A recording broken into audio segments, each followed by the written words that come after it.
আজকাল আমার জীবনটা বেশ ডিফিকাল্ট লাগে। কিন্তু দিন শেষে আমি বলি, আলহামদুলিল্লাহ। মানে আল্লাহ আমাকে যতটুক দিয়েছেন, আলহামদুলিল্লাহ আমি অনেক ভালো আছি। সো শুরু করছি একটা নতুন দিনের ভ্লগ। এটা হচ্ছে আমরা তাণ্ডব দেখতে যাচ্ছিলাম ঈদের পরপর একটা সময়ে। তো অনেক লেট করেই যাচ্ছিলাম, সিট পাচ্ছিলাম না, টিকিট পাচ্ছিলাম না। তো তারপর দেখেই ফেললাম। আমার বেশ ভালো লেগেছে। সাকিব খানকে মানে লাইক সবারই ভালো লাগে। অনেক ভালো লেগেছে। তারপর বাসায় আসলাম, খাওয়া-দাওয়া করলাম। এখন তো আবার আমি রান্না করি জানেন? রিসেন্টলি আমার খালা নেই। এরপর নাহিদ সাহেব একটু ঢাকা চলে যাচ্ছিলেন ওনার অফিসের কাজে। এরপর একটু বাসাবাড়ি গুছিয়ে পরের দিন সকালে আমি আমার কলেজে চলে যাচ্ছিলাম। আই থিংক আমার এক্সাম ছিল।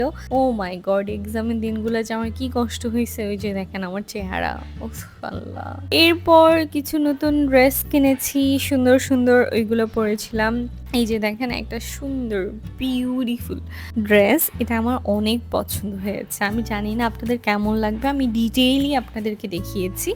ড্রেসের কালারটা আপনাদের কেমন লেগেছে অবশ্যই জানাবেন কমেন্টে। আমার খুব পছন্দের একটা কালার এটা।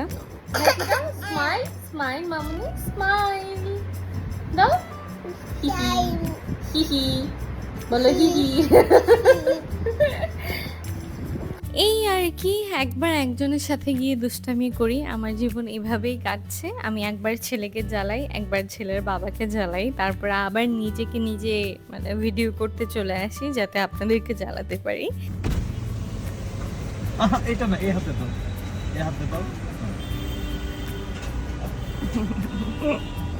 Cutie baby. এটা কি বাবা? তারপর চলে গেলাম ২ নাম্বার গেটের রেডি অফিস স্পেস বাই টিমের অফিসে। এখানে দেখলাম একটা নন এসি রুম আছে। ভাবলাম এখানে একটু ভিডিও শুট করা যাবে। পরে শুনলাম যে বুকড, পুরো অফিসটাই বুকড।